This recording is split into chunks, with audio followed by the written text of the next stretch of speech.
E agradecer em especial o Rodolfo Araújo, que aceitou esse convite para compartilhar com a gente esse conhecimento todo que ele tem, a experiência. Agradecer os outros convidados que também vão trazer as experiências de vocês. Agradecer as pessoas que escolheram estar com a gente nesse bate-papo. A Marcela, nossa anfitriã. A Marcela vai receber, então, as perguntas, os comentários pelo chat, vai administrar para a gente os microfones. E por falar em microfone, vou pedir para que a gente possa manter os microfones fechados e abrir quando a gente for utilizar para falar, de maneira que não haja interferência. Tá? E aí, eu vou trazer de onde que veio essa inspiração, né? Gestão para evolucionar. Eu, além de transitar nesse mundo da comunicação corporativa, também transito no mundo do yoga. Muitos de vocês já sabem disso. E aí a gente sempre estava falando sobre essa oportunidade de desenvolver, de olhar para dentro, de ver o que a gente pode crescer. E aí eu peguei e transpus isso para o mundo corporativo, né? Como que a gente pode aproveitar esses sentimentos que fazem parte, acho que de todos, né? Quem não passou aqui por medo, um pouco de ansiedade, um pouco de curiosidade, quer dizer, o que está acontecendo nesse mundo, né? E transpor isso para o mundo corporativo. E aí foi quando eu conheci o Rodolfo e achei que fez muito sentido toda a forma como ele coloca esse olhar das empresas, né? Afinal de contas, uma empresa é um organismo vivo, como qualquer um de nós, só que em outras dimensões, em outras categorias, né? E eu acho que a gente pode olhar para isso, porque quando a gente fala da pandemia, fala assim, vai passar. Claro, tudo passa. Vai passar porque simplesmente tudo passa. Mas não é que vai passar e voltar para o passado. Se a gente pensa isso, é ingênuo e é improdutivo, né? Então, vai passar e vem alguma coisa diferente, a coisa está fluindo, só que está fluindo de uma forma diferente. Então, por isso que eu trouxe aqui várias perguntas para o Rodolfo. Por quê? Porque quando eu falei assim, vamos falar em evolucionar, evolucionar no dicionário tem o mesmo sentido de evoluir. Só que evolucionar, para mim, veio com um significado de revolução também. De mexer, de ver o que não está dando certo, de fazer diferente, né? E a gente vai ter que fazer diferente. Afinal de contas, os nossos templos, as nossas empresas, que era onde a gente interagia, onde a gente se relacionava, passava grande parte do nosso tempo, onde a gente aprendia, agora a gente não está tendo mais isso. As empresas continuam com seus papéis de produção, de atendimento, cada qual com a sua especialidade no seu setor, só que de uma forma diferente. Então, e é sobre isso que então o Rodolfo vai começar a nossa conversa. O Rodolfo começa, ele vai trazer, então vou falar um pouquinho do Rodolfo, né? Ele é vice-presidente da América Latina, da United Minds e consultor com grande experiência em projetos de comunicação e branding para grandes empresas como a IBM, a Johnson & Johnson, a Latam Airlines, enfim, várias grandes empresas. Ele também é autor de livro do E Se Colocar Pimenta, que é um livro sobre a marca Chili Beans. Ele dá aula, é professor e ele trabalha junto com a alta gestão das empresas, encontrando aí soluções de propósito, soluções de visão para essas empresas. E aí, quais perguntas que a gente vai trazer para o Rodolfo? Rodolfo, presta atenção. O que as pessoas precisam e esperam das empresas? E o que as empresas esperam das pessoas? O que as pessoas podem oferecer nessa relação profissional? Vamos pensar daqui para 6 meses, por exemplo. Como a comunicação deve atuar? Como fica a relação com os clientes? Será que, diante desse cenário novo, Vamos ter que rever missão, visão e valores? O que será que vem por aí, né? E depois do Rodolfo, eu vou chamar, então, cada um dos nossos convidados, a Rosália, Rosália Del Gaudio, que é diretora de comunicação da Arcos Dourados, do McDonald's, Fernando Correia da Silva, que é advogado do escritório Fernando Correia da Silva Sociedade de Advogados, Edson Caseiro, da Plural Gente Gestão, Paulo Menezes, ele é reitor da Estácio, Andréa Vitaliano, Master Coach, Adriel Blanco, gerente comercial, Adriel Blanco é o diretor da XVI Finance, o Rodrigo Fialho, gerente comercial da Estácio, e o Jorge Rosa, que é diretor do Grupo Prever e um líder empresarial aqui da nossa região.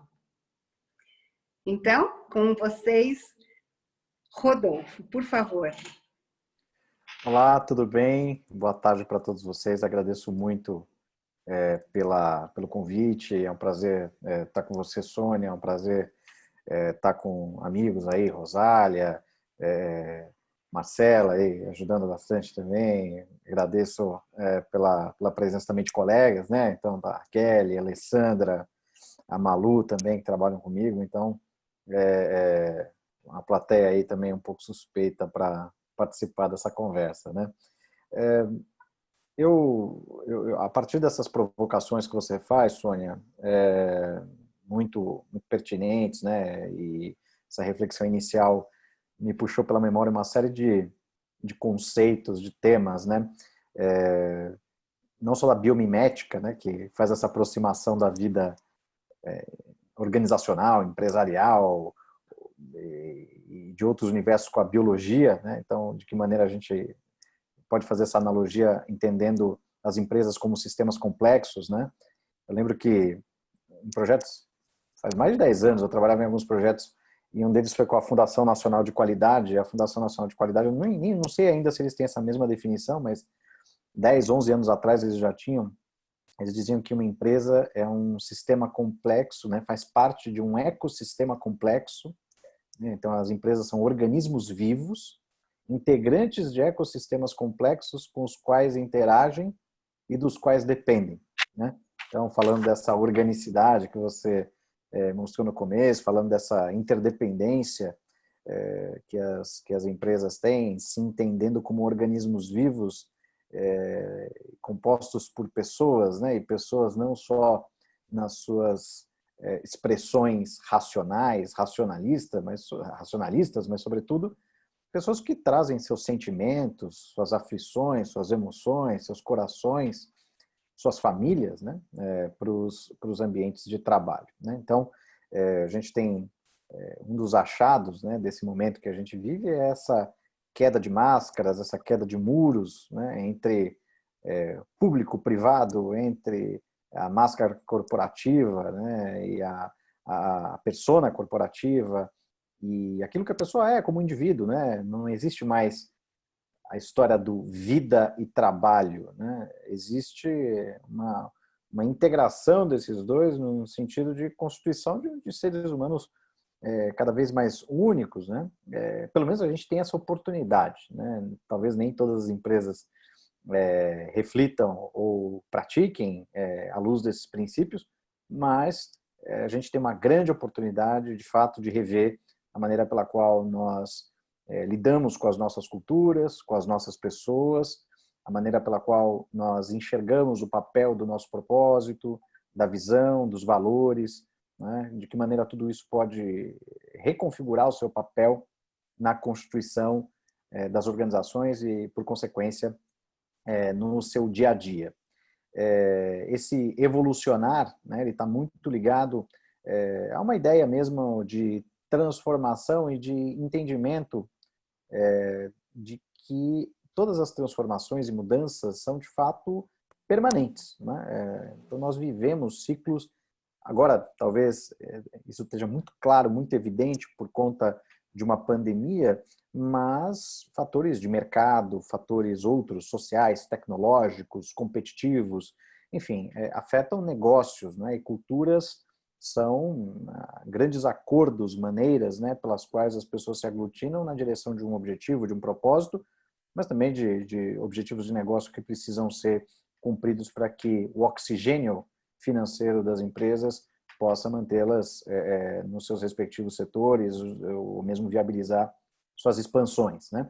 Então, o que nós extraímos desse momento é que todas as mudanças são permanentes, transformações não são projetos, mudanças organizacionais não são projetos, são processos, são exercícios diários da capacidade de adaptação das empresas, das organizações, vamos tratar aqui organizações, porque acho que a mesma lição se aplica a ONG, se aplica a partidos políticos, né? Se aplica a uma série de outras instituições, até obviamente a nós pessoas, mas as transformações são permanentes, portanto, nossa capacidade de adaptabilidade e de resposta às mudanças tem que ser cada vez mais bem treinada e, por consequência, ágil, né? A gente vive um momento talvez exacerbado do ponto de vista humano. É uma transformação, a gente vive um abalo sísmico, né, que é demasiadamente humano, em que todos os nossos problemas, as nossas virtudes, tudo aflora, né, de uma maneira extremamente sublinhada, extremamente enfatizada. Então nós, como humanos, é uma sensação de que o rei está nu quase todos os dias, né? Então essa transformação que a gente vive hoje, especialmente, é uma transformação demasiadamente humana. Então vamos juntar os fatores, né? A necessidade que nós temos de nos adaptar, a necessidade que nós temos de navegar bem em mudanças, entendendo as mudanças como permanentes, e a característica demasiadamente humana que este cenário atual nos traz, né? Então, à luz dessa questão do evolucionar, eu acho que é um momento de reinvenção mesmo nas organizações, do ponto de vista das crenças, dos valores, do propósito, das missões, para que isso deixe de ser um quadro na parede, né? Ou um capítulo do brand book que passe a ganhar vida de fato nas empresas, mas também é um momento de repensar modelos de organização, é um momento de repensar as relações de confiança dentro das empresas, é um momento de repensar padrões de liderança. Então, esse é um aspecto bastante importante. Lembrando que as empresas, elas não estão habituadas a navegar bem em transformação. Só, obviamente, salvo exceções, né, mas elas não navegam em transformações com tanta fluência, né? Tem uma consultoria chamada Towers Watson que nos diz que 75% das transformações elas falham no longo prazo. E por que elas falham no longo prazo? Porque não há atenção devida, não há um cuidado devido com as pessoas. Muitas vezes o lado técnico está bem resolvido, né? O lado numérico, financeiro, tecnológico, sistêmico, processual, mas o lado humano ele fica de lado, né? Então, como é que isso se dá? Quais são cerca de 8, 10 fatores aí que fazem com que normalmente esse processo dê errado? Primeiro, falta senso de urgência, né? Então, muitas vezes, falta uma inspiração por parte das lideranças ou falta um direcionamento claro do que é urgente, né? Do que é, de fato, importante naquele momento, que deve ser feito, né? Outro aspecto também ligado à liderança é a falta de suporte ativo e visível aos indivíduos para que eles atravessem com o mínimo de dor e o máximo de sensação de desenvolvimento, de prazer de estar ali,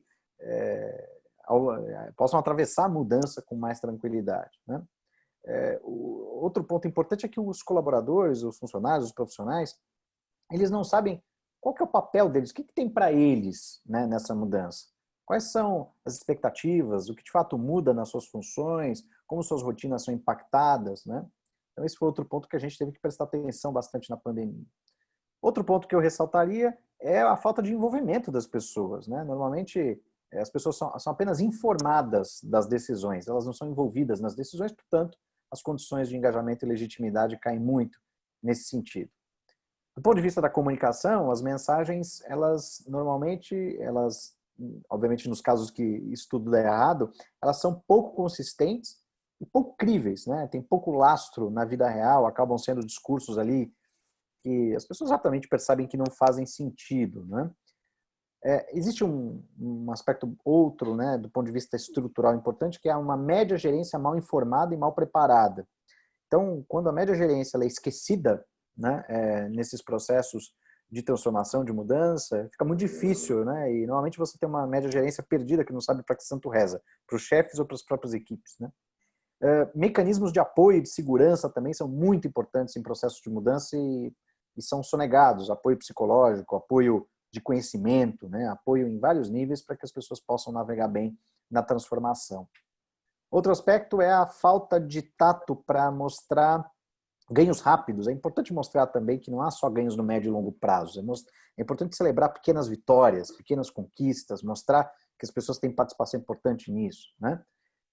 Outro aspecto relevante que bloqueia a mudança nas empresas é a falta de um olhar de avaliação, de melhoria, de mensuração, que é absolutamente importante nesse caminho. Então, a gente tem aí vários fatores de diferentes naturezas, né, que eventualmente fazem com que 3/4, né, segundo essa pesquisa que eu mencionei, das transformações falhem no longo prazo. Nós, da United Minds, fizemos globalmente em 19 países, uma pesquisa com funcionários de médias e grandes empresas, avaliando o seguinte aspecto: quanto que você, como profissional, o quanto você diferencia a experiência que você vive na sua organização e a experiência que a sua empresa vende para outros públicos externamente, né? Ou seja, tem diferença aí entre a vida real e o discurso para fora? E 81% desses profissionais globalmente, e não tem muita diferença de região, enfim, é uma tendência quase que uniforme, 81%, 8 em cada 10 pessoas, disseram que as suas experiências nas organizações não são tão privilegiadas quanto os esforços da organização para parecer, né, alguma coisa desejada, né, para ter uma imagem desejada para fora, né? Ou seja, como é que você faz com que uma empresa tenha uma excelente experiência para todos os seus públicos, produtos, serviços, comunicações, inovações, se o seu público não tem uma excelente experiência internamente, né, o seu público interno? Então, a gente resolveu olhar não esses 81%, mas os 19% que fazem bem essa lição de casa. E a gente percebeu que os fatores que proporcionam uma excelente experiência interna têm a ver com propósito, valores, diversidade, um foco na cultura como um elemento que gera resultados para o negócio, uma liderança ativa e visível, transparência, participação, né? Ética, enfim, existem uma série de elementos que na pandemia foram postos à prova, mas acho que nos trazem uma lição excelente, né? Eu acho que a pandemia nos traz um MBA geral, né, em gestão da mudança para todos nós, né? Então, todas as empresas que de alguma maneira tiveram, né, ou têm esses fundamentos já bem estruturados, naturalmente navegaram com muito mais facilidade neste instante e, obviamente, vão ter um pouco menos de trabalho para fazer para o futuro, né?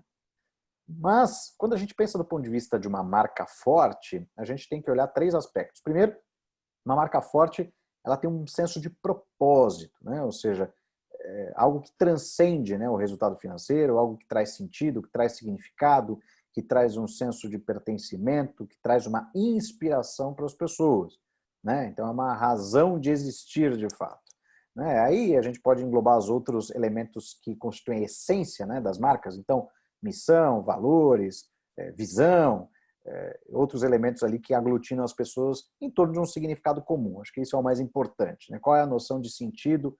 Como Gary Hamel, né, o pesquisador de administração, falava no livro O Futuro da Administração, é a estrela polar que nos direciona, sobretudo em tempos turbulentos, como esse em que a gente está vivendo hoje, né? Então, é importante crenças, significado, isso não é acessório. As pessoas cada vez mais buscam isso. As organizações sociais, aqui, as empresas como organizações sociais têm um papel, uma responsabilidade por grande parte do tempo que as pessoas investem e dedicam a elas, né? Então, também é responsabilidade das empresas prover esse significado e ser clara, e serem claras em relação a isso, para que as pessoas se reconheçam com honestidade. Não, nesta empresa eu sei que há uma partilha de crenças, né? Uma troca de significados que vai me fazer me sentir tranquilo, fazendo parte de algo maior ali dentro e não só meu propósito não é apenas o meu job description de hoje, né? Então, se eu mudar de função, acabou minha vida na empresa, não pode ser assim, né? Então, mas também não basta ter um propósito lindo, maravilhoso, um porquê repleto de palavras bonitas, se isso não é transformado em cultura, né? Por meio de liderança, por meio de educação, por meio de engajamento, de maneira que aquele jeito de ser, pensar e agir possa se converter aí sim em entregas, em experiências, em campanhas, em produtos e serviços que materializem essas crenças e essa cultura perante os públicos, perante a imprensa, perante os alunos, perante pesquisadores, perante consumidores, seja lá quem for, né? Fornecedores. E aí essas pessoas vão ter uma percepção de valor. Nossa, aquela empresa promete e cumpre da melhor maneira, e ao fazer isso, por que eu vou trocar? Por que eu vou me vincular a outra marca? E mesmo, ou por que eu vou trabalhar para outra empresa? Então, eu tenho uma capacidade, né? E aí hoje é tão difícil a gente conquistar valor percebido, né, junto às pessoas, mas as pessoas, ao perceberem valor na sua marca, elas vão retribuir com moedas financeiras, né, consumindo o seu produto, de alguma maneira, gerando receita para você, ou com moedas não financeiras, te recomendando, tendo afinidade, fortalecendo o vínculo, não dando chance para o concorrente, e por aí vai. Então, moedas financeiras e não financeiras fecham esse ciclo. Eu tenho um propósito, eu tenho um conjunto de significados que inspiram uma cultura, que vai inspirar processos, sistemas, vai dar à luz, né, a experiências que vão se materializar em entregas. Essas entregas vão ser bem percebidas pelas pessoas. Pode ser um curso, pode ser um hambúrguer, pode ser um cosmético, seja lá o que for, isso vai ser bem percebido e as pessoas vão se ligar aquilo para além da entrega, inclusive, né? Eu vou criar uma relação de afeto e lealdade, afinidade com a marca, né? Agora, a cultura especificamente, falando desses objetos de transformação na pandemia, a gente tem percebido muito isso, né? O que está sendo posto à prova, né? Então, acho que as nossas crenças, né? Propósito, visão, missão, valores, o quanto disso é de verdade mesmo, né? As pessoas estão com um olhar muito vigilante, né? O ativismo dos colaboradores está cada vez mais forte, presente, as demandas vão ser cada vez mais evidentes, as lideranças vão ser cada vez mais cobradas, né? E aí o tom da liderança é outro fator fundamental de moldagem da cultura. Então, o quanto que elas estão conscientes do seu papel, né, de serem principais porta-vozes não só do discurso, mas do comportamento empresarial, né? Eles são garantidores da autenticidade, da genuinidade das empresas, para que elas de fato cumpram o que prometem.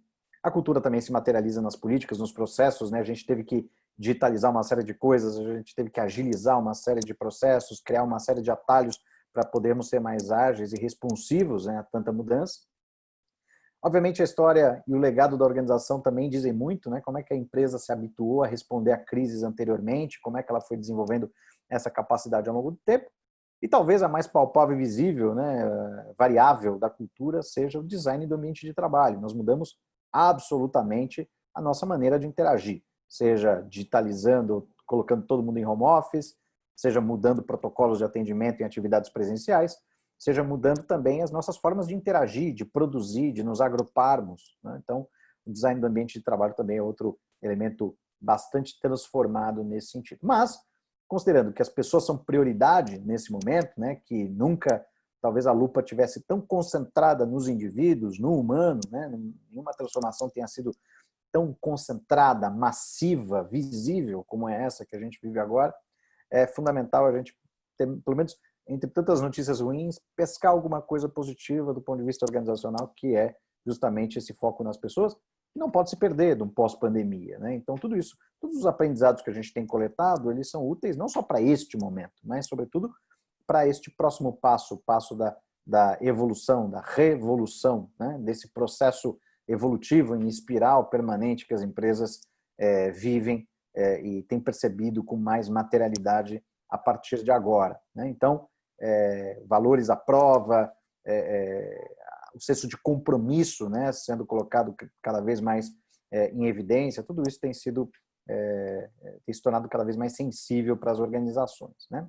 Então, é fundamental olhar para esses aspectos, para as pessoas, para a cultura, para o propósito, para a capacidade da organização conduzir mudanças, né, para o grau de preparo né? Sobretudo olhando para as fases que a gente viveu e vive na pandemia, né? A gente passou por uma fase ali de resposta rápida, né? No momento que, do dia para a noite, né? A gente teve que ir para casa ou readaptar operações, fechar pontos de venda, enfim, redesenhar, né? Numa velocidade espantosa, na velocidade dos ciclos de notícias, né? Tão curtos, tão rápidos. Então a gente teve que responder rapidamente, reagir, né? Prontamente. Depois a gente, conforme as coisas foram mudando, os protocolos foram mudando em cada local de uma maneira diferente, em cada país, em cada cidade agora, né? A gente começa a redesenhar ou entrar numa fase mais forte de reinício de atividades, mas o que importa mesmo, eu acho que é o momento da reinvenção.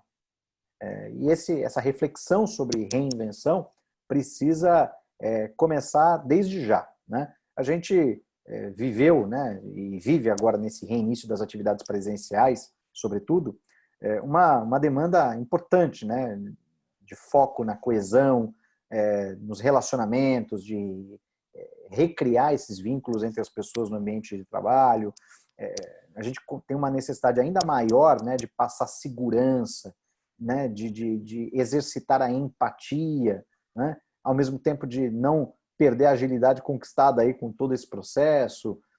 Mas, sobretudo, quando a gente fala de reinvenção, a gente tem que olhar para frente, desenhar cenários, né? Esse é o momento, né, de desenhar cenários, de comunicar bem esse processo também de imaginação desse futuro.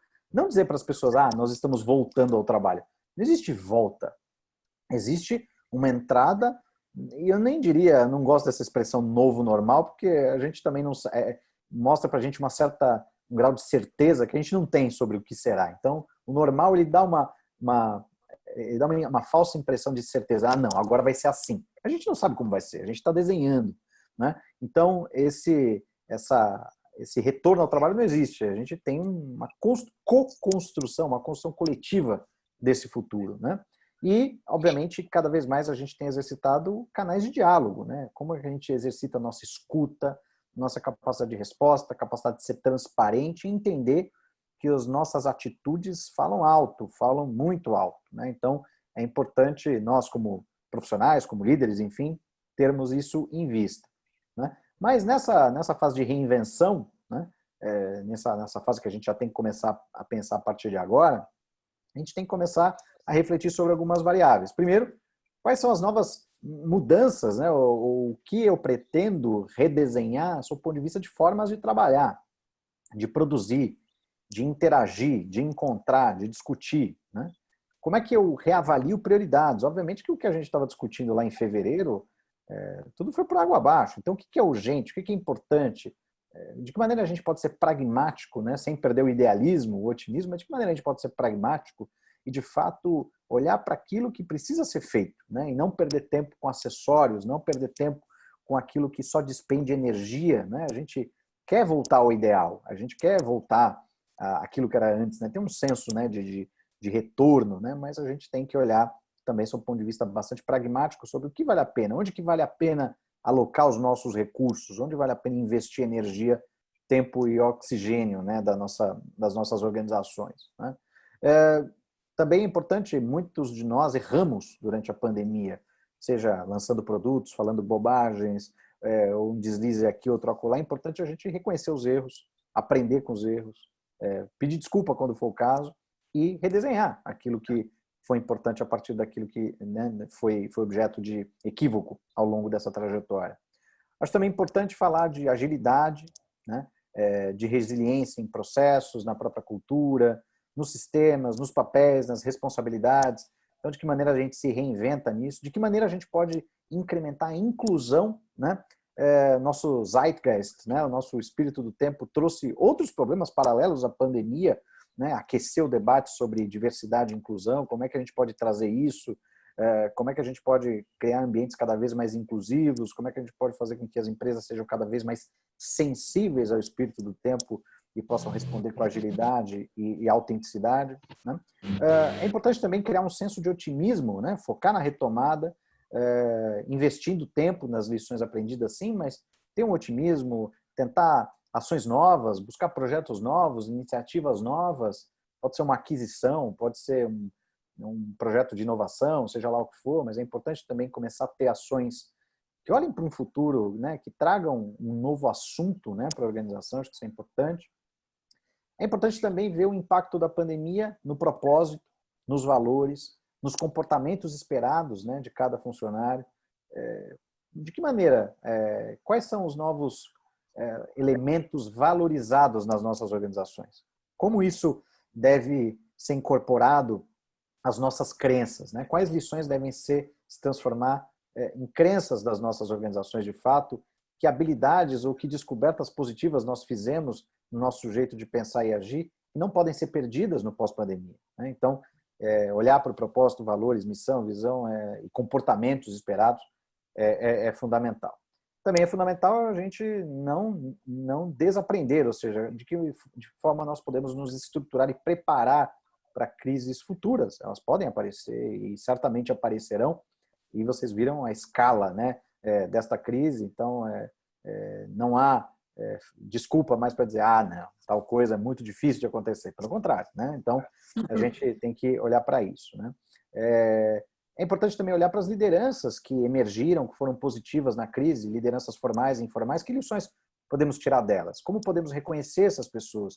Como podemos aprimorar os nossos modelos de liderança a partir das lições trazidas por esses profissionais, né? E é importante também, obviamente, a gente olhar para aquele aspecto cultural fundamental que é o design da organização, né? Então, o que ficará de permanente ou um pouco mais fixo, digamos assim, sólido, né, mesmo em meio a tanta volatilidade, em termos de modelos operacionais, de processos, sistemas, modelo de trabalho, modelo de interação, para que as organizações possam ser, então, mais ágeis, resilientes, sem perder, obviamente, a ternura, sem perder a inspiração, né? Então, isso é fundamental. E para isso, eu trago nessa primeira reflexão aqui dois números, né, que eu acho que são interessantes. Na verdade, 4 números, né? A gente fez um estudo nos Estados Unidos, a gente fez uma breve pesquisa, mas eu acho que esses achados eles trazem muito insumo também para a gente aqui no Brasil. A gente perguntou para as pessoas como elas se sentiriam sobre o retorno ao trabalho, né? 65% das pessoas que estão trabalhando nas suas casas dizem que estão confortáveis, né, de alguma maneira, nas suas residências, no seu sistema de home office, mas poderiam ali, esses 65%, né, quase 7 em cada 10, se sentiriam de alguma maneira confortáveis também com um retorno às atividades presenciais. Por mais que grande parte das empresas, principalmente serviços, né, esteja investindo na desmobilização dos seus ativos fixos, né, imóveis e mandando todo mundo efetivamente ficar em casa, né, permanentemente. Porém, se muita gente de alguma maneira se acharia confortável, né, de voltar para o trabalho, apenas 6% se sentem seguros quando os empregadores disserem que sim, é agora o momento de voltar ao trabalho. 6%. Né? Então, as pessoas têm um grande nível de insegurança, obviamente sem vacinas, sem protocolos unificados, né? Sobretudo se é uma governança nacional bem orquestrada, as pessoas obviamente vão ficar com medo, com receio, e 6%, e esse é um dado importante, né? Mesmo o empregador falando, as pessoas sentem que não devem confiar tanto assim nas suas organizações quando elas dizem, ok, esse é o momento de voltar ao trabalho. Porém, temos que entender que os impactos são duradouros, né? Então, 84% das pessoas que a gente ouviu, né, nesse levantamento acreditam que os legados, né, da pandemia para o nosso jeito, né, de trabalhar e de viver no futuro, de uma maneira até transcendendo a atividade profissional, esses impactos serão permanentes, né? E, ao mesmo tempo, 8 em cada 10 entrevistados vão tender aí, se colocando, né, como talentos, como profissionais, ou mesmo como consumidores, vão preferir marcas que, ao longo desse momento, notadamente trataram bem seus empregados, seus profissionais. Então, num cenário de absoluta transparência, em que a conduta, o comportamento organizacional é absolutamente visível para todos, né? Não importa se você está no Brasil, no Butão, nos Estados Unidos, ou na Alemanha, ou no Japão, todas as paredes, né? Não é só o telhado que é de vidro, né? Então, tudo que você faz, obviamente, vai ter repercussão, se não instantânea, vai ter logo ali e num grau de exponencialidade, né, de espalhamento muito grande. Então, quando a gente falar de comportamento empresarial, isso vai ser cada vez mais demandado, não só por consumidores, que vão, enfim, ser cada vez mais conscientes, por investidores, que vão olhar cada vez mais aspectos ambientais, sociais de governança das empresas, como por talentos que vão desejar trabalhar em um outro lugar, enfim, pela imprensa, que vai estar constantemente vigilante, né, ao comportamento empresarial, cada vez mais, mas, sobretudo, do ponto de vista de consistência mesmo, né, entre promessa, entre crença e entrega, e acho que o meio do caminho de tudo isso é cultura. Acho que a pandemia, então, ela nos traz muitas lições sob o ponto de vista de crenças, de operação, de modelos de liderança, de formas de interagir, de trabalhar, e tudo isso são variáveis culturais, variáveis que vão... Acho que a cultura, não só das empresas, mas o jeito de fazer negócios, né, parafraseando o livro da Anita Roddick, né, fundadora do The Body Shop, né, Meu Jeito de Fazer Negócio, acho que o jeito de fazer negócios vai se transformar radicalmente a partir de agora, numa direção de setores, né, que vão morrer, outros setores vão florescer, ainda mais a partir de agora, mas, sobretudo, do ponto de vista de atenção ao que é essa coesão entre crença, cultura e entrega, né? Então, ninguém mais vai atribuir valor a uma marca de graça, né? E as marcas, elas vão simbolizar cada vez mais esse desafio. Então, acho que como abertura aí da discussão, acho que esses são os pontos principais. Não sei se eu consegui responder todas aquelas questões, mas acho que essa reflexão pode ser uma boa... Mas a gente tem muito mais outras perguntas. Essa reflexão pode ser uma boa abertura aí. Exato. O que eu entendo é que a gente... Peraí, tem que tirar o som. O que eu entendo é que a gente tem agora uma oportunidade, voltando à palavra oportunidade do começo, parece que a gente está tendo uma oportunidade de recriar e de criar um futuro diferente, né? Quer dizer, está tudo de uma forma tão incerta, insegura, que a gente está com essa oportunidade. É meio que trocar o pneu com o carro andando, né? E aí, então, eu vou passar a palavra para a Rosália. A Rosália, como diretora do McDonald's, imagina o seu desafio de comunicação, Rosália, nesse período, né? Com essa, eu acho que você podia contar para a gente um pouquinho o que está rolando no McDonald's. Imagina quantas pessoas impactadas nesse momento, né? E lembrando também, as pessoas que quiserem podem mandar as perguntas para o chat, que a Marcela vai fazendo o encaminhamento e a gestão disso. Obrigada, Sônia, aí pela pergunta. Rodolfo, como sempre, um prazer te ouvir, assim, muito inspirador, assim, com dados, com insights. E muito obrigada aí, Sônia e Marcela, pela oportunidade de estar aqui conversando com vocês. No McDonald's, assim, a gente, desde o início do ano, né, começou a observar o que estava acontecendo. A gente faz parte de um sistema global, né? A Arcos Dourados é a empresa que tem o direito, né, de operar a marca McDonald's aqui no Brasil e em outros 19 países da América Latina, e faz parte de um sistema global, né, que é a rede McDonald's. E a gente começou a observar o que estava acontecendo nos países que já tinham passado, né, pelo estágio inicial da pandemia, tentando aprender as experiências deles. E apesar de não ter esse dado que o Rodolfo falou no final, né, de que 8 em cada 10 consumidores vão querer se relacionar com marcas que cuidaram das pessoas, desde o início isso foi uma diretriz para a gente, que a gente só conseguiria cuidar do negócio se a gente de fato cuidasse das pessoas. Isso porque, assim, antes de ser o negócio do Big Mac, a gente é um negócio de gente, né? A gente tem, em tempos normais, né, a gente tem 50 mil funcionários servindo 2 milhões de clientes por dia nos restaurantes. Então, a gente é um negócio, são pessoas servindo pessoas. E aí o nosso principal foco, tanto na comunicação, eu sou diretora de comunicação, né, da Divisão Brasil, nosso principal foco na comunicação, mas também na tomada de decisões que a gente estava tendo junto ao comitê de crise, junto ao comitê executivo da companhia, foi como a gente poderia proteger as pessoas. que medidas, que protocolos, que iniciativas a gente poderia fazer, em primeiro lugar, para assegurar mais segurança para quem estava trabalhando para a gente e para quem estava se relacionando com a nossa marca, adquirindo os produtos, né? E esse foi, por exemplo, um dos principais motivos que levaram a gente a fechar os salões dos restaurantes antes mesmo de vir uma determinação, um decreto, uma regulamentação, né? Então, no dia 19 de março, a gente discutindo, né, a questão do home office, a gente não tinha uma política estruturada de home office para as pessoas do escritório, mas a gente adotou o home office, né, para proteger as pessoas e tomou a decisão de fechar os salões e colocando as pessoas, colocando os funcionários, né, dos restaurantes, do escritório, ou de férias, ou de licença remunerada, enfim, tentando reduzir ao máximo as condições de qualquer tipo de problema com a doença, né? E aí, ok, implantando as medidas de segurança, implantando os protocolos de segurança, isso demandou um esforço enorme de comunicação, né, junto com a área de treinamento, junto com a área de recursos humanos, né, a gente tinha uma série de comitês todos os dias acontecendo, então a gente também orquestrar todos esses comitês e garantir que a informação fluísse.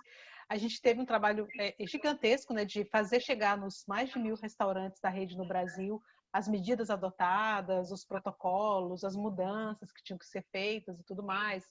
Enfim, a questão toda de conversa sobre tirar dúvidas dos funcionários sobre a questão de saúde. Então, teve um primeiro movimento de comunicação que olhou muito para dentro da companhia, olhou muito para as nossas pessoas, para os funcionários que trabalham, né, para a marca no Brasil. Passado assim, alguns dias disso, a gente também começou a perceber que a gente, por ser uma empresa grande, por ser uma empresa líder, a gente precisava também, de alguma forma, apoiar a comunidade, apoiar as pessoas, né, apoiar os nossos clientes a passar esse momento de uma forma menos impactante, né? E a gente começou a procurar coisas que a gente poderia, como marca, como indivíduos, fazer. E, nesse sentido, teve um processo que foi muito importante, que foi a escuta, né? Então, a gente usou muito o social listening, a gente usou muito a análise do que estava se falando sobre a pandemia para definir que ações a gente iria empreender. E numa das primeiras sessões, né, junto com a nossa equipe toda de comunicação e de gestão de crise, discutindo, né, o que a gente poderia fazer, a gente percebeu que tinha uma questão muito forte em relação ao setor de alimentação. Uma discussão muito grande, por exemplo, em relação aos micro e pequenos empreendedores do setor de alimentação e como eles iriam ter condições de sobreviver.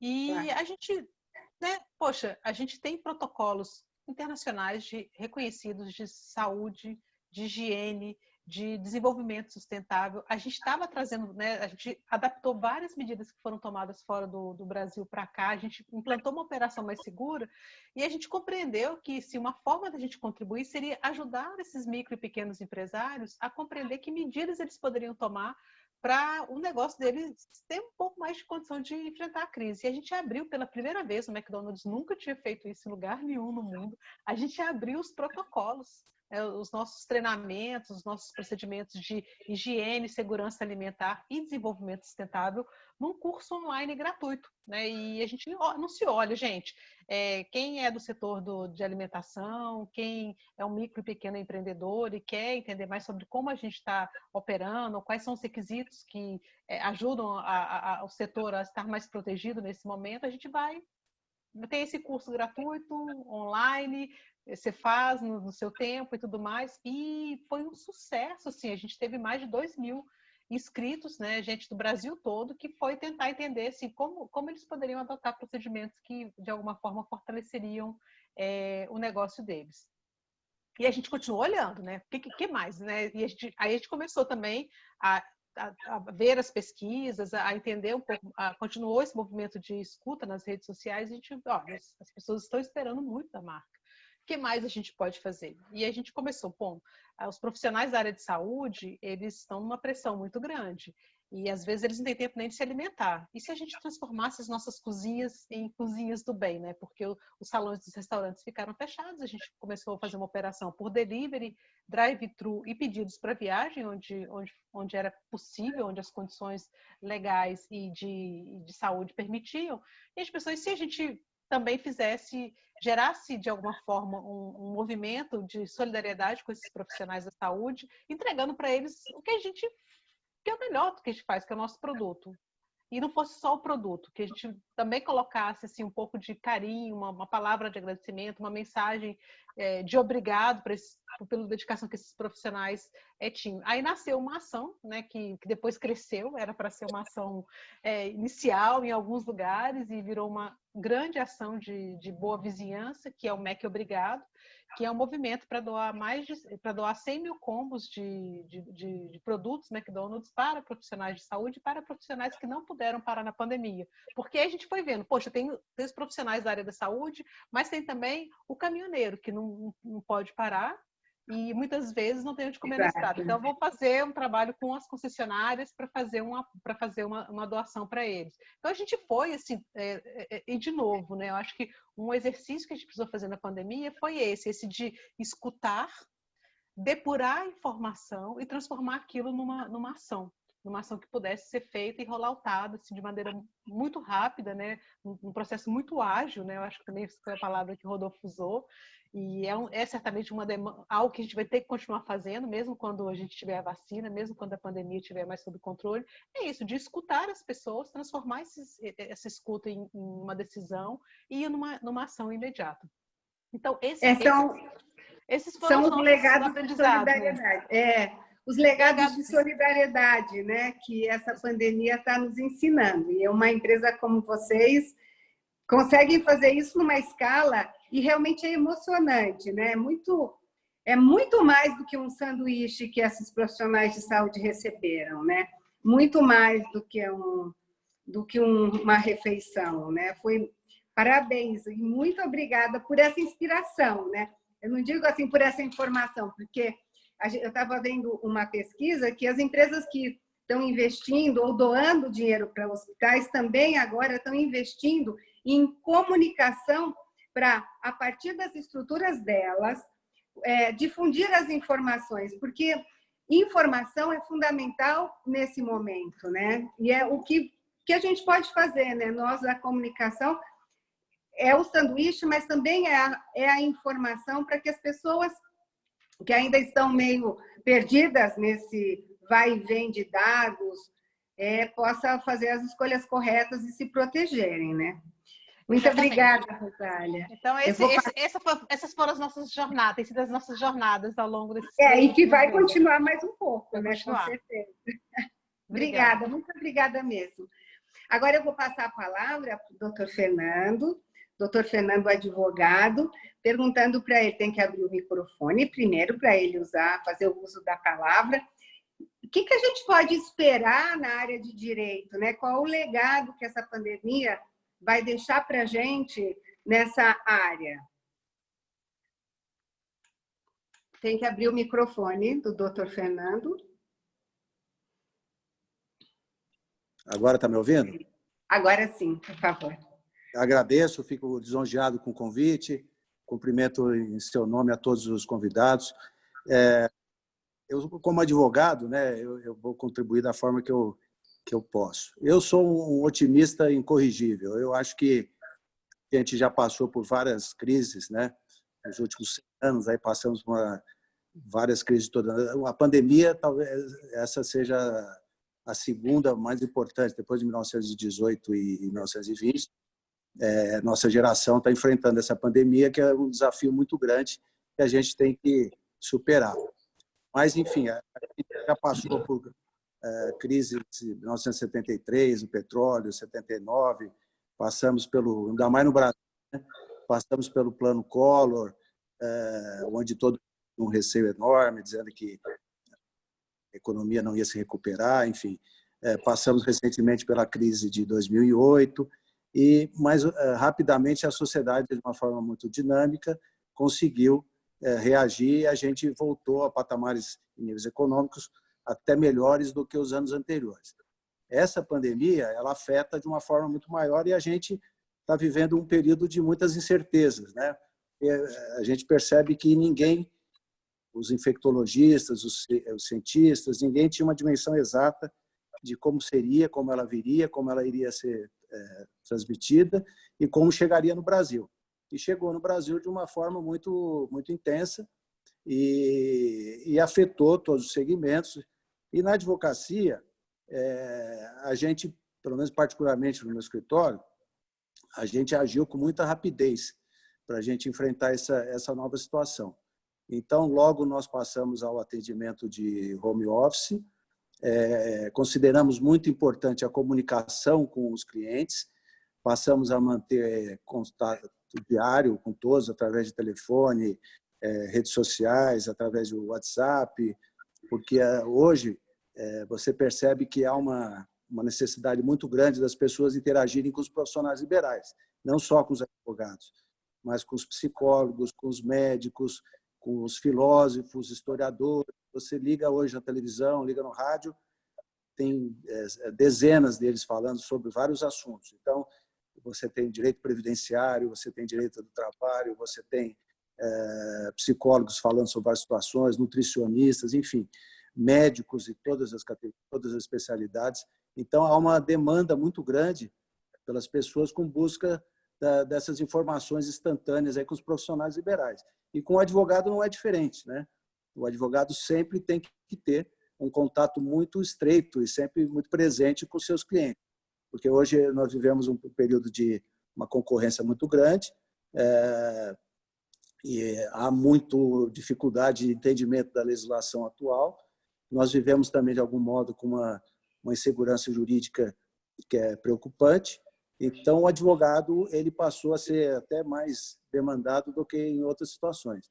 E é natural que, num período desse, onde surgem também uma pletora de leis novas que foram editadas nos últimos 3 meses, há uma necessidade da interpretação dos advogados e das orientações, né? Então, na relação do trabalho, por exemplo, isso foi muito intenso, na relação do direito do condominial, nas questões de condomínio, nas questões de direito do consumidor, nas questões de recuperação judicial de empresas, está havendo uma demanda muito grande nesse sentido, nas questões de direito de família, os divórcios estatisticamente aumentaram em torno de 30%, né? Então, essas demandas todas vêm crescendo. O que deve ser feito? A gente, obviamente, que tem que continuar investindo nesse capital humano que são os sócios do escritório, nossos funcionários, etc., e criando mecanismos de comunicação online, praticamente. Mas esse fenômeno já vinha acontecendo há muitos anos, né? Por exemplo, o processo eletrônico no Poder Judiciário é desde 1906, que foi uma lei editada nessa época. Foi instituída no Estado de São Paulo, acho que em 2014, que é o processo digital, o processo eletrônico, que tem colaborado muito para a agilidade dos processos. Há quem diga, inclusive, que vai aumentar. Há uma queixa constante com relação à morosidade do Poder Judiciário, mas com a pandemia, por incrível que pareça, me parece que já há um aumento de produtividade, porque dispensaram-se as audiências presenciais, os juízes, os escreventes não têm que fazer o atendimento das pessoas, a gente, como advogado, não tem que fazer reuniões, viagens, que às vezes você perde 1 dia, 2 dias para estar cumprindo essa agenda, né? Então, eu acredito que até aconteça uma velocidade maior na resolutividade desses processos. E aí a gente espera, então, que isso se mantenha, né? naquela visão do Rodolfo, né? De que essas transformações permaneçam, né? Inclusive essa agilidade que está ganhando agora nesse período, né? Eu acho que a pandemia veio só encurtar, acelerar um processo que já vinha, né? Nós estamos vivendo a revolução digital, o pessoal fala a era da informação, que é o 3º ciclo da Revolução Industrial. Então, o processo da pandemia veio acelerar esses procedimentos que já estavam ocorrendo, né? Então, outro fator importante na advocacia é que muitos escritórios estão percebendo que eles estão tendo uma redução de custo muito expressiva, porque diminui quer dizer, os que pagam aluguel, vocês não precisam de uma área tão grande, você não precisa de despesas em geral de energia, de papel, muitas coisas estão tendo redução.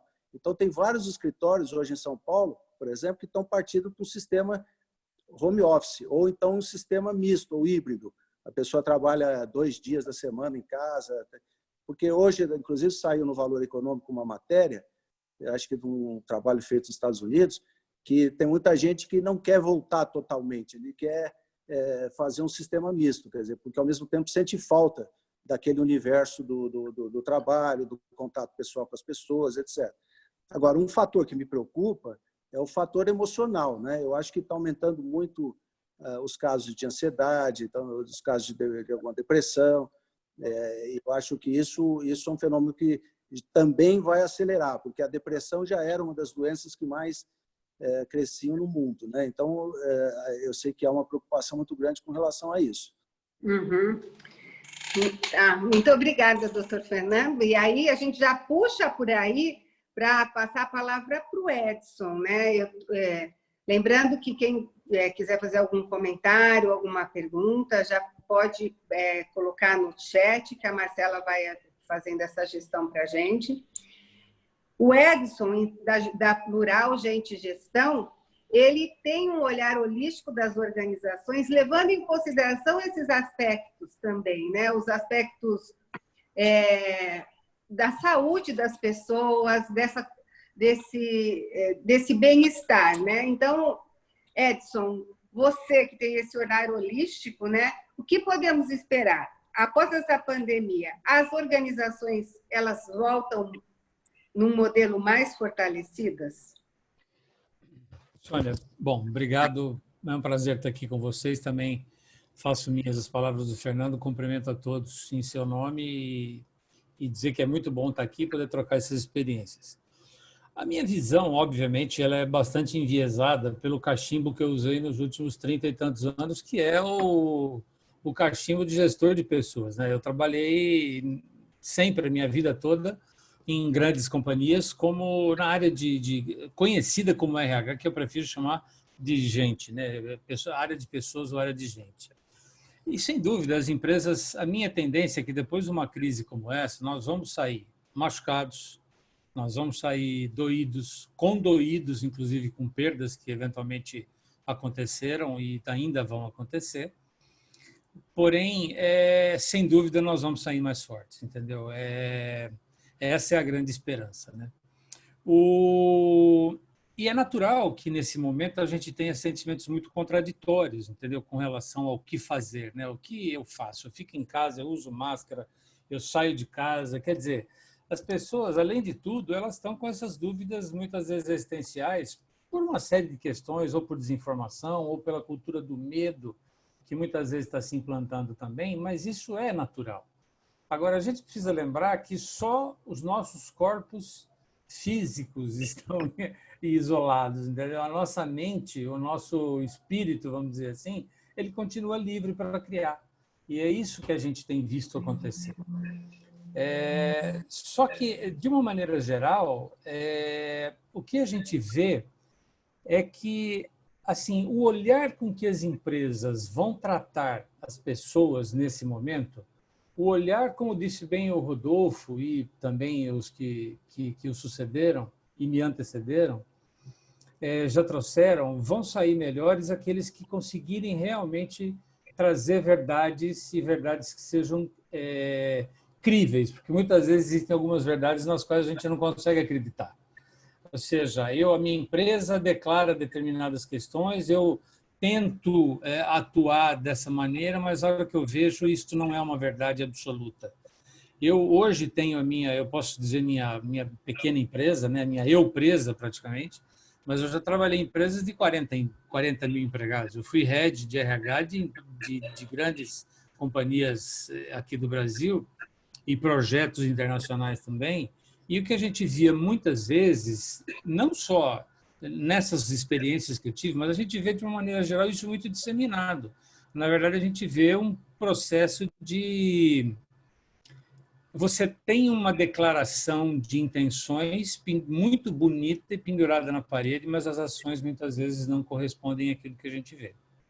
E nesses momentos, se a gente tentar buscar o que o ser humano procura hoje, na verdade, se a gente fizer uma análise histórica, e aí sem querer ser professoral, mas já sendo, se a gente entender a evolução da consciência do ser humano nos últimos 500 anos, ou mais um pouco, do início do século XV para cá, a gente pode ver que o que as pessoas buscam hoje é a busca por ser único.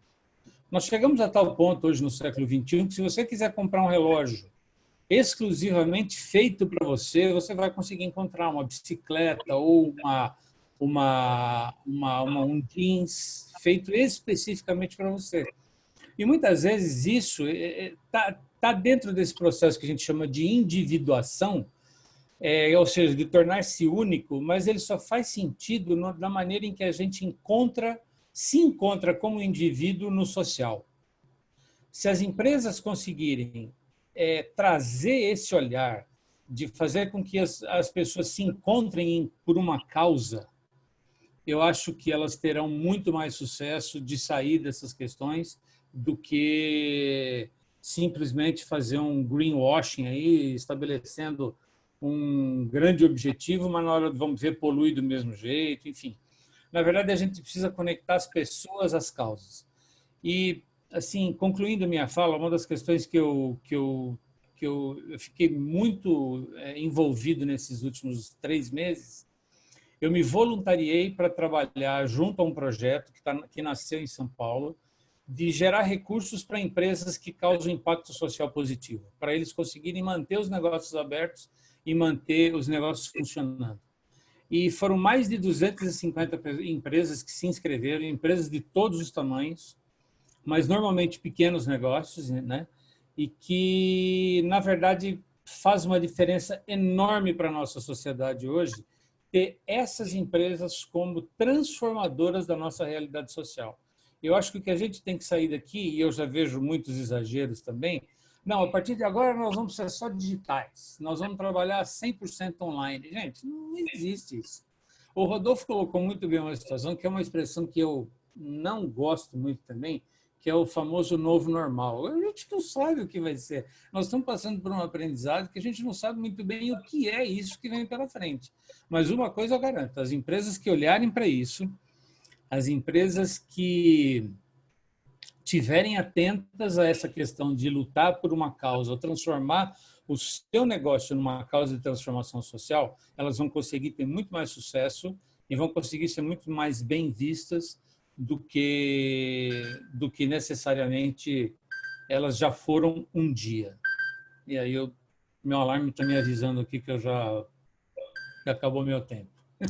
Puxa, e você concluiu muito, muito lindamente. Muito obrigada, Caseiro. E aí, a partir daqui, imagine o desafio de Paulo, que é reitor da Estácio. Paulo, a palavra agora é sua. Você acha que professores, alunos e as instituições de ensino estão explorando de forma racional todo esse potencial que as ferramentas podem oferecer? O seu desafio realmente não deve ser pequeno. Muito obrigado pelo convite, muito obrigado aqui a todos os colegas que estão participando desse encontro conosco. E aí eu já começo, né, pegando ali as palavras tanto do Rodolfo quanto do Edson. Nós também não estamos muito felizes com essa expressão do novo normal, né? E a gente aqui tem tratado sempre do próximo normal, porque mantém essa questão do mistério do que vem pela frente e de como que nós vamos atuar. Com o desafio, né, que foi responder essa pergunta tão difícil, responder essa pergunta tão difícil, se estamos usando todas as potencialidades, nós, há algum tempo, já sabemos que a educação precisava mudar significativamente. Então, a gente já sabemos que tem alunos que aprendem vendo, tem alunos que aprendem ouvindo, sentindo. A educação brasileira é muito formatada num sistema de você ver tudo e depois, quando você vai para a empresa, você descobre quais pedaços daquilo tudo que você viu na faculdade ou durante o seu percurso formativo você aprende, né? Você usa lá na frente. E a gente, no Brasil, tem focado bastante em ensinar habilidades para as pessoas que vieram, né, de uma época fordista, né? A gente ensina técnicas e por aí vai, e nós precisamos não perder o embalo desse momento de continuar evoluindo a sala de aula, né? A gente, em uma semana, conseguiu organizar todo o modelo e mudar o lugar da sala de aula. A sala de aula, aquela física de parede, nós colocamos em plataformas e gastamos uma semana porque entendemos que o mais importante era olhar as pessoas, é ter os professores seguros, os professores bem treinados. Mas o que nós não queríamos era transferir simplesmente o lugar de outro. A gente quer evoluir isso. Então, talvez, para um modelo de educação que é cada vez mais híbrido, né, que a gente tem elementos digitais e elementos presenciais, mas principalmente que a gente possa dar cada vez mais uma carga das soft skills, né, das habilidades que fazem as pessoas a combinar coisas diferentes para resolver problemas aplicados no dia a dia. Esse encontro nosso aqui, por exemplo, vem da sua habilidade com comunicação, que você aprendeu na faculdade, com a inspiração que você teve lá do yoga, para a gente combinar coisas diferentes e ter um momento tão interessante e tão construtivo. E a sala de aula, então, ela não pode mais ser bancária, né? O aluno assentado, o professor professando. Nós precisamos trazer para a sala de aula problemas reais para que cada aluno possa combinar situações diferentes e aprender. Então, as ferramentas de tecnologia e o modelo híbrido amplificam essas possibilidades para que a gente traga também, por exemplo, as organizações, em algum momento as empresas não precisem mais também fazer, depois da faculdade, uma universidade corporativa para dar aos colaboradores essas habilidades que ele pode adquirir durante a sua passagem pelo curso superior. Então, nós vamos cada vez mais unir não só as instituições, os professores, que são figuras central nesse processo, e talvez vai ter a maior modificação, porque ele não mais professa o conteúdo. Hoje, meu aluno aprende no Instagram, e isso é maravilhoso, né? Conteúdo está amplamente divulgado. Então, ele precisa, né, de um professor que o conduza na aplicação do conteúdo para a resolução de problemas. Então, a gente tem racionalizado no uso da tecnologia, mas de aproximar os atores e as empresas juntos, para que eu consiga entregar esse estudante para o mercado de trabalho e ter a empregabilidade dele como uma das principais ferramentas, ou seja, o produto que ele entrega para a sociedade, os problemas que ele resolve para a sociedade, com um valor social, além, obviamente, do emprego. Particularmente, acho que a crise, então, né, coloca o estudante como um protagonista e o professor como um grande coach que vai conduzir ele ali nos saberes e a gente, como instituição de ensino, ajudando essas partes, provendo as ferramentas, tanto de tecnologia quanto de encontros que possibilitem a formação desses profissionais. Então, particularmente, eu estou muito otimista com tudo que fomos forçados a fazer, muito feliz com o que vejo nesse próximo normal, em especial quando eu junto o mercado de trabalho por meio das empresas, os professores como esse agente de transformação social e cada vez mais o propósito, por exemplo, da gente da Estácio de educar para transformar faz mais sentido, né? Porque transformando as pessoas nós vamos transformar a sociedade nesse caminho. E focar em habilidades que são habilidades além dessas que a gente desde quando a gente aprende os códigos, né, os números, as letras, lá nos primeiros anos das nossas vidas, focar também no desenvolvimento dessas outras características, como trabalhar em equipe, como não perder o método científico. O método científico é maravilhoso, porque eu testo a hipótese e ela pode ser verdadeira ou falsa, e não tem nenhum problema em ser falsa. Ela só precisa ser controlada para eu errar rápido, reconhecer meu erro, como bem disse o Rodolfo, e tentar de novo com essa ideia melhorada, até eu conseguir chegar ao produto que a gente espera. Então, de nossa parte, a gente está bastante feliz com a rápida resposta que nós conseguimos, com o foco nas pessoas. Nosso objetivo o tempo todo era manter a qualidade dos nossos serviços educacionais com os nossos professores seguros, manter os nossos alunos recebendo o conteúdo e mantendo os nossos alunos em evolução. E aí, ato contínuo, né? A gente estruturou também como nós garantiríamos os nossos colaboradores em segurança. Temos muito orgulho, né, de dizer que nenhum colaborador precisou ser desligado em função da pandemia, nenhum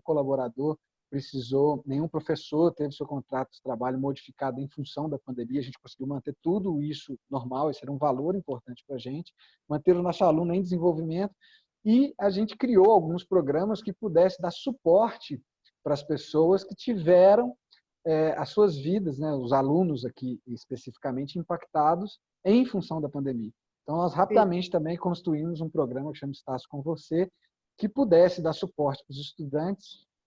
Além de, a gente já tinha um elemento de seguro-desemprego, o que foi mais utilizado, mas a gente já tinha esse suporte, mas aquele que teve a renda reduzida, e aí nós formatamos, com base em cada impacto que o aluno teve, a solução que era possível também viabilizar, mantendo também os colaboradores em segurança, os professores em segurança.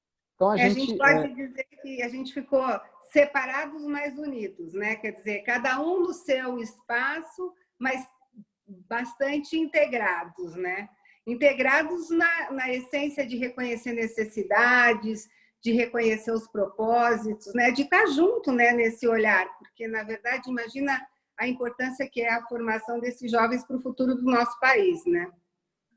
Sem dúvida. E com o elemento, a nossa felicidade, assim, o nosso grau de preocupação com os detalhes disso foi tão grande que nós fomos atrás das empresas de telecomunicações para que pudéssemos formatar planos que fossem mais baratos para aquele aluno que eventualmente seria impactado financeiramente por esses programas. Então, a gente, embora tivéssemos que ter agilidade, né? Não há sistema de gerenciamento da mudança que comporte uma coisa de uma hora para outra, mas a gente, com foco na transformação das pessoas e na segurança das pessoas, a gente conseguiu estar feliz. E a gente olha para o futuro com muita felicidade. Muito obrigada, então, pelas suas palavras. E que bom, né? Eu estou vendo otimismo aí. Eu gosto de ouvir essas palavras. Agora eu vou chamar o Adriel. O Adriel, que é da XVI Finance, ele estuda muito essa questão financeira, ele trabalha bastante com a área de saúde e, de certo, vai trazer dados importantes aqui para a gente olhar para esse nosso futuro. Pois é, né, Sônia? Obrigado pelo convite, obrigado por estarem num grupo tão especial de profissionais de alto gabarito. Fico feliz de poder fazer parte aí com vocês. Bom, a nossa empresa, de repente, se viu inserida no olho do furacão, né? Nós atuamos na área de saúde suplementar, especificamente com operadoras do sistema Unimed, que são cooperativas médicas, e com alguns hospitais. E foi exatamente o perfil de empresa que esteve na linha de frente, enfrentando essa pandemia. E como nós atuamos no Brasil inteiro, a gente sentiu esse movimento em momentos diferentes. Por exemplo, o Nordeste passou por isso muito primeiro, né, muito inicialmente, e agora que o Sudeste, especialmente Minas e Paraná, vem sofrendo.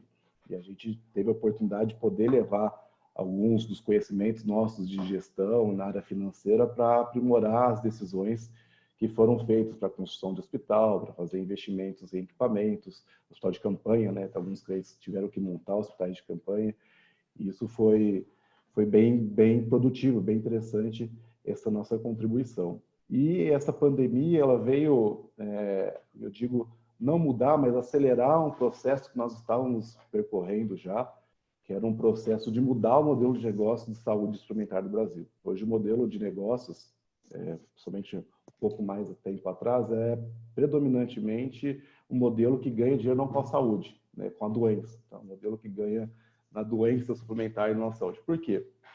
Porque os hospitais, eles só geram receita quando há uma demanda por internação, por cirurgia, procedimentos eletivos.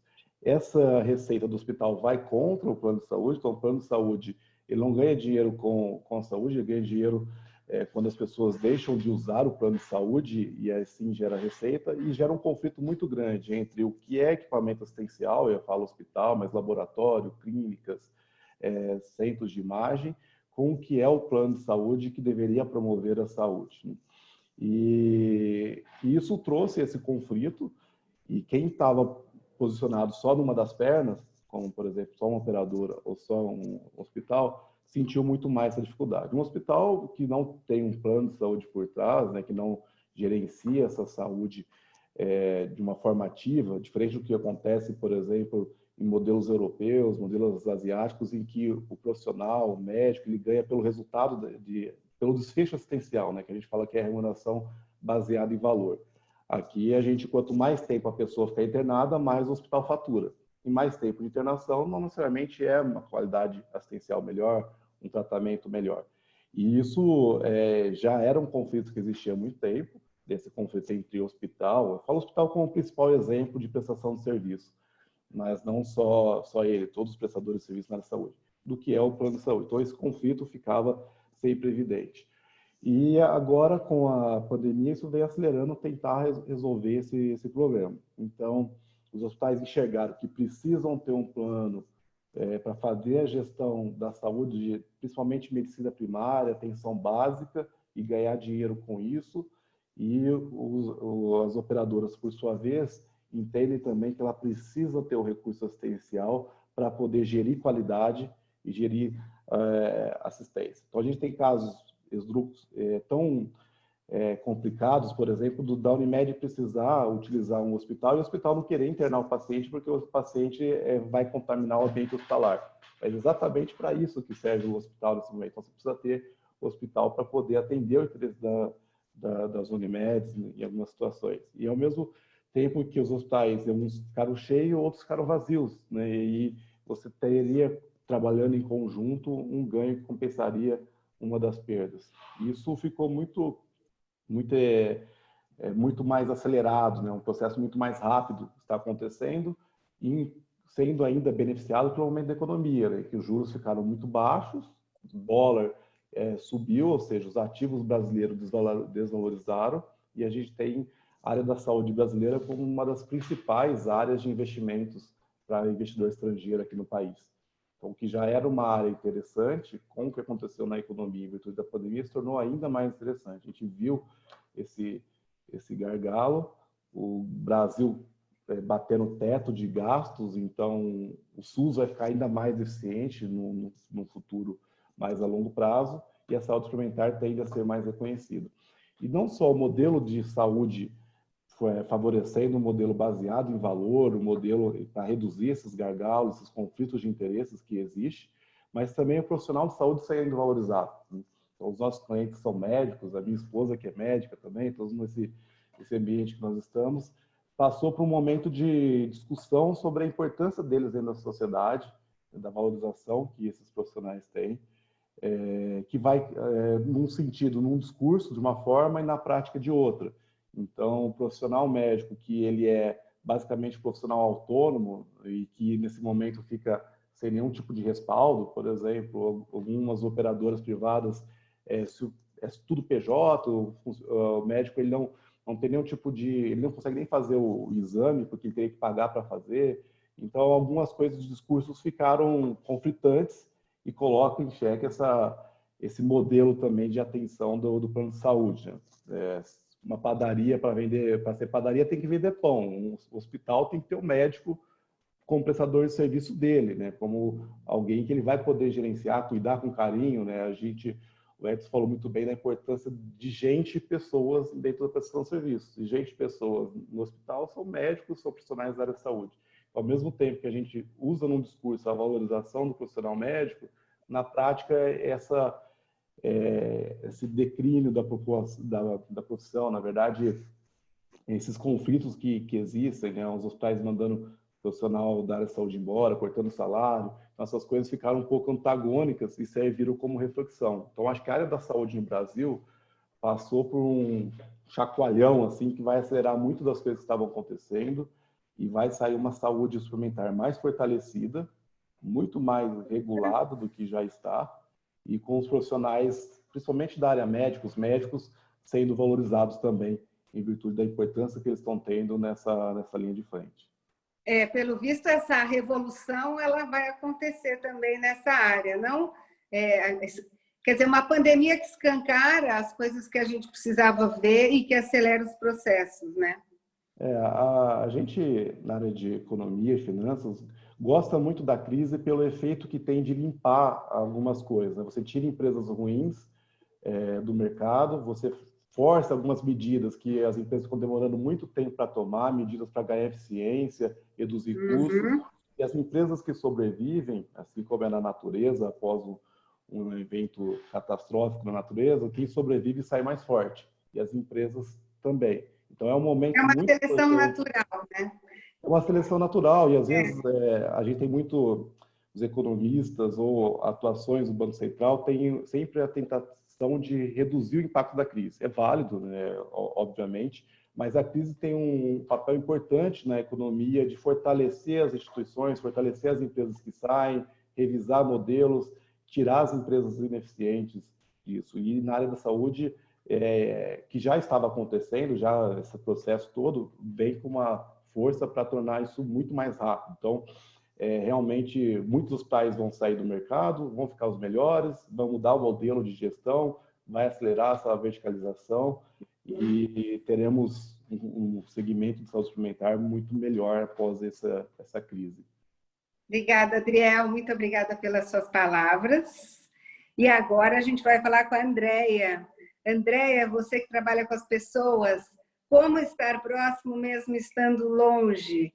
Imagino que o seu olhar, né, de metas, de as pessoas traçarem suas metas pessoais, as empresas com as suas equipes, como que está sendo tudo isso nessa pandemia, Andréia? Conta pra gente. Muito obrigada pelo convite, me sinto lisonjeada de estar aqui com vocês, aprendi muito também, tô que anoto, muito obrigada pela partilha tão oportuna. E eu penso que essa pandemia veio para revolucionar, né? Então o tema já é evolucionar, então veio para revolucionar tudo.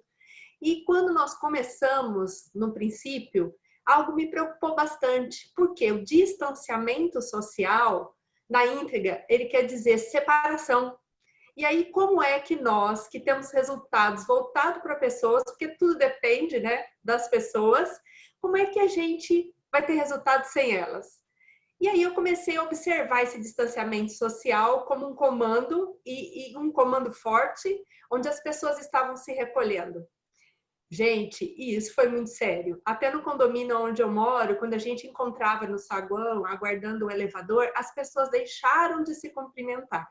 E aí essa minha preocupação foi aumentando. Falei, gente, como é que nós vamos viver um separado do outro se um depende do outro para sobreviver? Os negócios dependem das pessoas. Por maior que seja o seu índice de tecnologia, essa tecnologia top, nas indústrias, né? Todo o seu maquinário, todo o seu investimento, mas sem as pessoas não funciona. Então, aí eu comecei a pensar, bom, isso foi um disparo, um comando, um medo muito grande, e quando o medo acontece, aciona um modo de sobrevivência, a gente vai se encolher mesmo. E como proporcionar para que essas pessoas se sintam um pouco mais confortáveis e continuem sobrevivendo dentro de seus negócios. Nem todas estavam preparadas para o impacto, né? Tanto é que não tinham mail de seus clientes, não tinham contatos, não tinham e-mails, não pensavam no mundo digital. Então, as empresas estavam despreparadas. As que estavam despreparadas sofreram demasiadamente, como o Adriano acabou de dizer, né? A seleção natural, essas não suportaram esse momento. E as outras tinham que pensar no como manter essas pessoas perto, como manter a minha comunicação afetiva, porque é um momento em que as pessoas estão sofrendo. Então, eu tenho que levar afetividade, segurança, credibilidade, e tudo isso muito rápido. Então, o que imperou para que empresas continuassem sobrevivendo foi a flexibilidade, a agilidade, não é mesmo? Porque engessado não dá para ficar. As metas que até então eram planejadas de forma anual, vamos fazer nosso planejamento estratégico agora. Eu também sou gestora comercial, está aqui meu diretor, né? Sou da Prever Campos Elíseos, além de atender outras empresas. E não tem como, a gente tem que mensurar os resultados semanais, as nossas metas têm que ser de curto prazo. E aí a gente vai estudando o que é que deu certo, o que foi legal. Eu consegui manter o cliente perto de mim, mesmo estando longe? E como é que eu fiz isso? Olha, através de uma boa comunicação, agregando valores. Eu preciso agregar valor, é um momento em que as pessoas estão esperando algo a mais. Então, o que é que eu posso dar para elas nesse momento?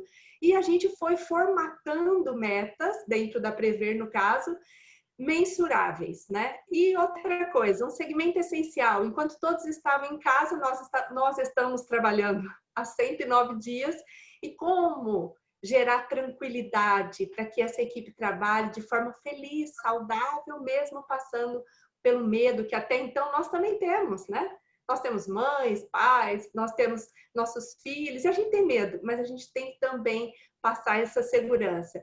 Então, como fazer tudo isso? Estando perto dos funcionários, ao mesmo tempo, mantendo esse distanciamento. E aí nós criamos as nossas estratégias, né? Sempre apoiadas pelos diretores, reuniões online, acompanhamento de resultados semanais, motivação, comunicação com o cliente via mídias sociais, televisão.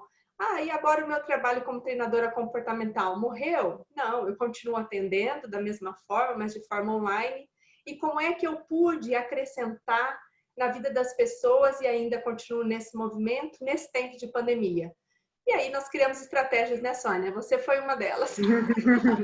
Quantas lives nós colocamos aí disponíveis, até mesmo com pessoas do exterior, Estados Unidos, Portugal, Argentina. Vamos lá, vamos ver como estão esses profissionais sobrevivendo lá fora, num momento diferente do que a gente está passando aqui.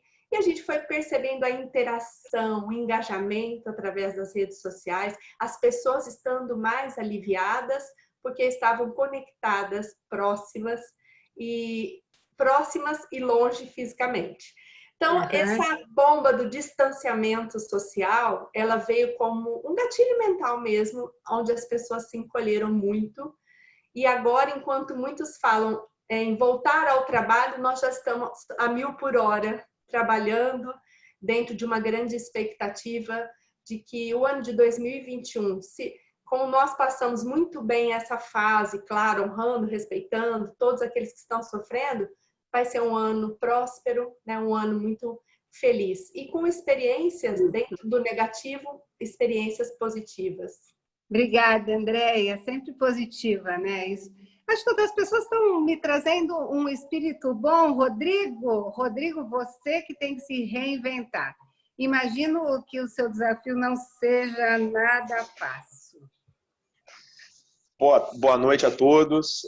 Obrigado aí, Sônia, pelo convite, pelo evento, muito bacana. As provocações do Rodolfo aqui, a participação de todos os colegas que contribuíram, com contribuições maravilhosas aqui. E sim, é um momento novo, né? Também não gosto do novo normal. Acho que a gente tem uma oportunidade aí de inovar, de criar soluções novas, né? Eu vou me ater a 2 pontos aqui, que eu acho que eu consigo falar um pouquinho, uma contribuição legal em 2 pontos. Começando pelo final aí, que a Andrea deixou, que a evolução acontece por pessoas, e é de fato, né? Então, parece simples, mas, né, é o ponto que o Rodolfo iniciou, e a gente vem passando por isso aqui. A Estácio, ela é ensino, ela é educação, então, basicamente, é gente apoiando gente educando gente ensinando, relação ensino-aprendizagem, né? Então, isso para a gente, para a equipe, né? Entender como a equipe está nesse cenário, para trabalhar no modelo home office, né? E principalmente, né? E aí o papel das lideranças, né? Em toda a companhia, né? Aqui em Ribeirão Preto, mas está em todo o Brasil, né? São mais de meio bilhão de alunos, enfim, né? Milhares de professores, colaboradores, enfim, tem todos os desafios de projeto para que isso a gente consiga mover essa equipe a compreender, né? Professores, colaboradores, a compreender qual o perfil e para onde vai, né, qual é a necessidade desse nosso novo aluno. O Paulo falou bastante sobre isso, falou muito bem, né, do que tudo foi desenvolvido pela Estácio nesse período, né, mudando para o formato stream, né, gerando interação, né, dando conforto na relação ensino-aprendizagem do professor e do aluno, enfim. Né. E o nosso papel nesse cenário, né, é entender e trabalhar com essa equipe, né, com essas medições de indicadores aí para entender como está esse movimento de mercado, né, como a gente consegue mostrar, né, para esse potencial novo aluno, para quem segue no compromisso sua evolução, do seu ensino, da sua formação, né, em uma nova plataforma, de formas digitais, né, como destacou aí também, né, ela também desenvolve nessa área comercial, né, e como se relacionar com essas pessoas. Eu pego um pouquinho a fala do Rodolfo, né, e essa questão das verdades, ela é evidente, a gente precisa ser extremamente transparente, né? Verdadeiro, né? Nesse novo formato, né? Então, estou conversando com a minha equipe recentemente, a gente estava produzindo uma comunicação por rede social, né? E a gente tem sempre aquela referência em padrões de comunicação de rede social, né? E aí a gente falou, não, peraí, você tem que se comunicar da forma como você se comunica para chegar através da sua rede e aí sim ganhar projeção, né? E esse papel da equipe, né? De aproximar com a equipe nesse momento, ou seja, da gente ter uma comunicação mais clara, né? O papel da liderança aí, né? Então, uma comunicação cada vez mais clara, mais constante, né? Com a equipe em isolamento social, né? A equipe fazendo esse movimento, isso tem que ser muito presente, né? Para o desenvolvimento e para que ela consiga comunicar, né? E apoiar o nosso aluno nesse cenário aí, né? Paulo falou de alguns projetos da staff nesse cenário, né, que é muito legal, a parceria com algumas telecoms e dá a possibilidade para o aluno realmente melhorar a sua banda e trabalhar melhor nesse formato stream, né? A questão de seguro educacional, que a gente já faz há bastante tempo, né, e neste momento foi extremamente assertivo, né, que é um seguro de mensalidade para o aluno que, por algum motivo, tem dificuldade com o seu vínculo empregatício. Então, o Resolve Sim, que é uma solução de apoio para escolas, né, uma parceria com a Eleva Brasil, então a gente consegue chegar a milhares de escolas estaduais, né, com a tecnologia da Estácio e as soluções educacionais em parceria com esse grupo, né. Alguns projetos que aconteceram que fortaleceram muito a nossa comunicação com o aluno, com potencialmente aquele novo aluno que visualiza o ensino superior no momento futuro, né? Agora no meio do ano ou na frente. E tem um ponto específico da fala do Rodolfo que eu acho legal trazer e recuperar, que nesse cenário ele é muito importante, que é a questão do erro, né? Assim, eu entendo o erro, ele é importante para esse cenário e nesse cenário ele é necessário, né? A gente faz mais pergunta do que responde, né? Em dado momento, no início especialmente, a gente teve esse momento, né? E a questão é você errar rápido, né? Você acelerar isso daí, você ter aquele tempo de aprendizagem. Então, tem várias contribuições aí que eu achei muito interessante, né? No Rosário, do McDonald's, quer dizer, a todo momento está tendo essa relação de feedback e fazer um rollout rápido nas soluções de execução após essa compreensão de como a companhia pode contribuir, né, naquele cenário, né? Tanto para o seu cliente, para o seu, né, no nosso caso, nosso aluno, né? Então, isso tem sido, isso a gente é um compromisso diário, né? De às vezes, tentar soluções novas, né? E perceber se aquilo vai realmente ter um efeito positivo, né? E o acompanhamento ali diário para retornar se aquilo não tiver um impacto mais forte. Outra questão que eu acho legal aqui destacar da fala do inicial das provocações do Rodolfo, né? Ele colocou números, enfim, dessa questão aqui, né? De cada, acho que também não sei se foi o Edson, o Fernando comentou, né? Cada 8 em cada 10 pessoas vão se relacionar com empresas que cuidam realmente das pessoas, né? Isso eu não tenho, assim, eu estou muito seguro disso, não sei se de 8 a 10, enfim, mas a gente vai ter uma percepção com a sequência no tempo aí, de realmente daquelas empresas que se preocuparam realmente com suas pessoas, né? Com sua equipe, com seus clientes, né? E esse aspecto que o Paulo disse, que nos orgulhou bastante, né? Do cuidado com as pessoas nesse cenário, né? De time, né? Com todos os milhares de colaboradores, professores, né? Isso foi muito bem percebido pela equipe, né? Isso gerou um grau de motivação interessante e, sem dúvida, isso tem reflexo para o nosso aluno e, evidentemente, no futuro se percebe isso no correr do tempo, né? Então, é motivador. Né? Esse cenário tem aprendizado, né? E tem muito aprendizado, mas tem coisa boa. Tem coisa boa. Rodrigo, eu vou agradecer suas palavras e antes de passar a palavra para o Jorge, tem uma pessoa que tem um bebê pedindo socorro, Rodolfo. Rodolfo, fique à vontade para atender seu filho. Muito obrigada pela Por enquanto estou aqui. Participação. Não, é porque eu imagino, né? A gente está extrapolando o tempo, você tem criança, então fique à vontade se você precisar sair, a gente vai continuar aqui no nosso bate-papo, tá bom? Muito obrigada, então. De qualquer maneira, Jorge... Estou adorando aqui. por favor, Jorge, eu gostaria de te convidar para você trazer esse seu aspecto sempre de investimento, né? Quer dizer, eu acompanho a sua empresa, o Grupo Prever, há vários anos, diria até décadas, e vejo que está sempre em movimento, em investimento, sempre olhando para o futuro. Acho que a gente podia fechar esse encontro com essas suas palavras de uma pessoa que investe.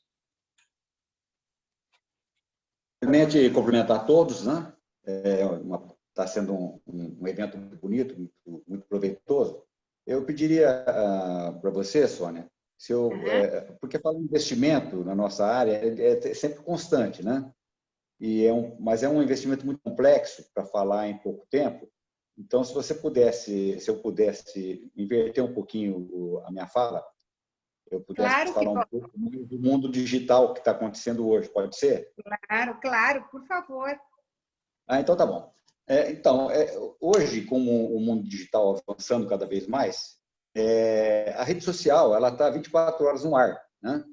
Então, as pessoas têm que parar, as empresas têm que parar parar de pescar com anzol, né? Tem que pescar com rede. Já que tem a rede digital, pescar com rede o máximo número de pessoas que ela vai poder atingir, e com um bom marketing digital, a empresa tem que ter um bom marketing digital, verificar como está o seu site. O seu site é bom, ele é visível, as pessoas vão conseguir clicar e encontrar o que ele está procurando.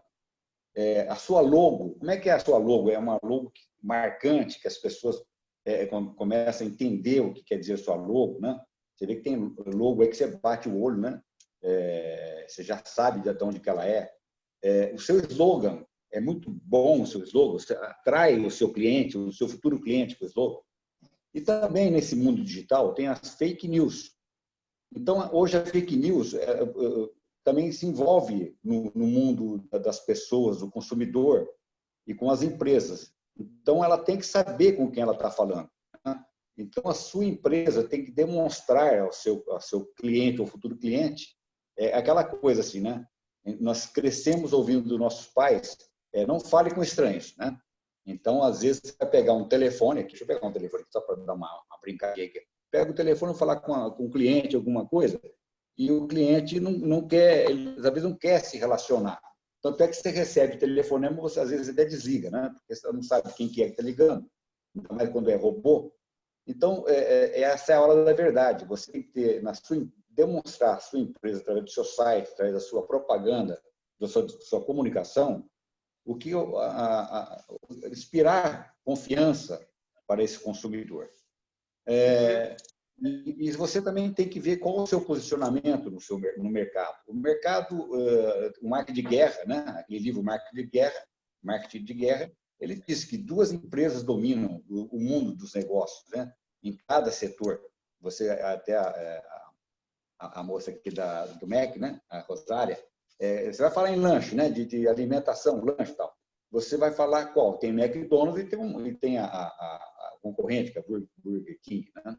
Então, para hoje você entrar no mercado, você vai ter que gastar muito dinheiro, você está ali com esse pessoal que estão nesse nível mais alto, ou então você vai ter que criar um seu novo posicionamento para você poder participar do comércio, das empresas. Uma outra coisa importante que eu vejo, que as pessoas que estão, né, no mercado, porque todo mundo hoje, todos nós somos vendedores de alguma coisa, ou vendemos serviço, ou vendemos... não tem... o médico vende a saúde, o advogado vende a defesa. Bom, cada um faz a sua, né? Vende o seu serviço, o seu produto. Tem um livro que chama 1001 Maneiras de Ser Romântico, né? Então, por que não ler um livro desse e aplicar nos seus negócios? Porque as pessoas também querem uma palavra mais humana, você tratar com o cliente. Foi falado até aqui, muitas pessoas falaram aqui a forma de relacionamento com o ser humano. Uhum. E outra coisa, nem tudo que você faz em Ribeirão pode dar certo. Por exemplo, aqui na vizinha de Ribeirão. Às vezes pode não dar certo em Jardinópolis, pode não dar certo em Dumont, né? Uma cidade pequena aqui. Então, cada cidade tem a sua cultura. Então, às vezes, o que você quer fazer aqui pode não dar certo lá. E, por último, eu gostaria de falar da ação, né? Que se inspirar, por exemplo, naquele nadador que ganhou 37 medalhas de ouro, é o Michael Phelps, né? Ele ficou 5 anos entrando na piscina, todos os dias ele entrava na piscina para treinar. Ninguém sabia disso, né? Então, a gente, às vezes, tem que fazer isso também, cara, com as nossas coisas. Ele entrava todo dia na piscina. Mas hoje eu tenho uma festa para ir. Tem um aniversário. Não, ele tinha que ir na piscina. Ele tinha que fazer o dever que ele se comprometeu a fazer. Então, tem certos momentos na sua vida que você tem que se dedicar ao que está fazendo, entrar dentro de você o que você realmente quer fazer do seu negócio, se você quer se formar, quer ser, né, diferenciado, vai ter que se dedicar de corpo, mente e alma para você poder vencer todas essas barreiras e ser um campeão lá na frente. Então, todos os dias, você tem que dizer o seguinte: todos os dias eu vou fazer tal coisa que eu preciso fazer, todos os dias. Não tem desculpa para poder chegar, né, aonde os grandes estão chegando. Então, eu acho que é um legado, né, desse período, né? A gente poder olhar para como está a situação, o que a gente espera da gente, das nossas empresas, e como a gente vai atuar. Acho que a gente extrapolou muito o nosso tempo, porque tem muito assunto. E aí eu vou ter que concluir e agradecer muito, mais uma vez, a presença de cada um de vocês, por estar com a gente nessa nosso primeiro webinar. Eu acho que a gente pode pensar em outros temas, em outros formatos. Gente, muito obrigada, boa noite. Se alguém quiser fazer uma consideração final, ou se a Marcela quiser trazer alguma pergunta, mas eu estou achando que, pelo tempo, o ideal seria que a gente, então, mandasse as perguntas para as pessoas e depois a gente responde. Pode ser? Boa noite, a melhor opção. A todos. Muito obrigada, viu? Até logo. Noite. Um abraço, gente. Obrigada. E obrigada pela presença de todos. Obrigado. Obrigado, pessoal. Tchau, pessoal. Obrigado, até mais. Tchau, tchau. Tchau para todos. Tchau. Tchau.